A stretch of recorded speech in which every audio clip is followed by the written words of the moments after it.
1 март Садыр Жапаров Рахим Агахан Ханзаданы кабыл алып, Кыргызстан менен Агахан өнүктүрүү тармагынын ортосундагы билим берүү, экология жана жашыл экономика чөйрөсүндөгү кызматташуу маселелери боюнча пикир алышты. Кыргыз Республикасы менен Агахан өнүктүрүү тармагынын ортосундагы кызматташтыктын актуалдуу маселелерин кеңири талкуулоого жакшы мүмкүнчүлүк пайда болду. Биз улуу даражалуу Ханзада Агахан 4-нүн Кыргызстан менен кызматташтыкты өнүктүрүүгө кошкон салымын жогору баалайбыз. Мамлекет башчысы Ханзада Агахан Кыргызстандын туулуу аймактарында калктын аярлуу катмарын, жашоо шарттарын жакшыртууга кошкон зор салымын жогору баалады.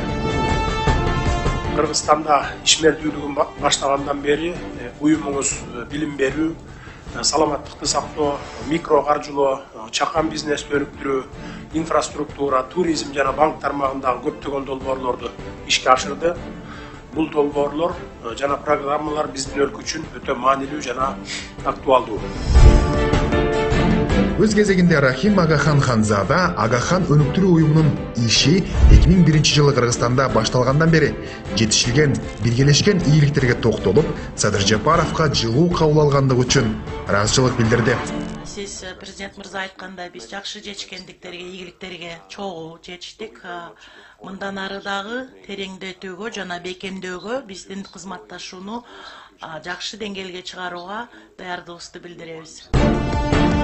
Рахим Агахан Кыргызстандын экономика жана тышкы саясат өңдүү тармактарындагы жетишкендиктерин белгилеп, ошондой эле климаттын өзгөрүшү жана айлана чөйрөнү коргоо маселелеринде Кыргыз өкмөтүнүн көрөгөчтүгүн баса белгиледи.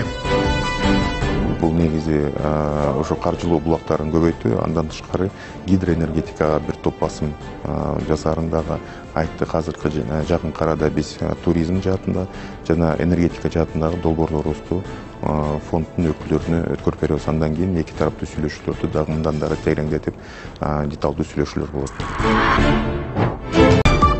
Тамсыздандыруу төлөмдөрүнүн ставкасы 27,25%дан 12,25%га чейин төмөндөтүлөт. Тиешелүү жарлыкка президент Садыр Жапаров кол койду. Жеке компанияларга байланыштуу бул мыйзам Кыргызстанда ишкерлер үчүн ыңгайлуу салык чөйрөсүн түзүүгө багытталган. Статкомдун маалыматы боюнча азыркы учурда наемный работниктердин саны 950 000 кишини түзөт да. Салык кызматы берген маалыматы боюнча отчет берилгендерде 358 эле жаран бар да, ишкерчи. Ошондуктан иш берүү үчүн жагымдуу ставкаларды кылыш үчүн төмөндөтүп жатабыз. Төмөндөгөндөн кийин көмүскөдөн чыгып, подоходный налогун төлөп, ишкер өзүнүн 10%-ын төлөп, көмүскөдөн чыгат деп ишенебиз. Анда айрым тармактарды кошпогондо ишкерлер үчүн камсыздандыруу төлөмдөрүнүн ставкасын төмөндөтүү, ошондой эле төлөнгөн эмгек акыны жашыруу үчүн иш берүүчүлөр үчүн жоопкерчиликти киргизүү каралган. Бул ишкерликти стимулдаштырууга, финансылык ресурстардын жеткиликтүүлүгүн жогорулатууга жана бизнес үчүн финансылык жүктү жеңилдетүүгө тийиш.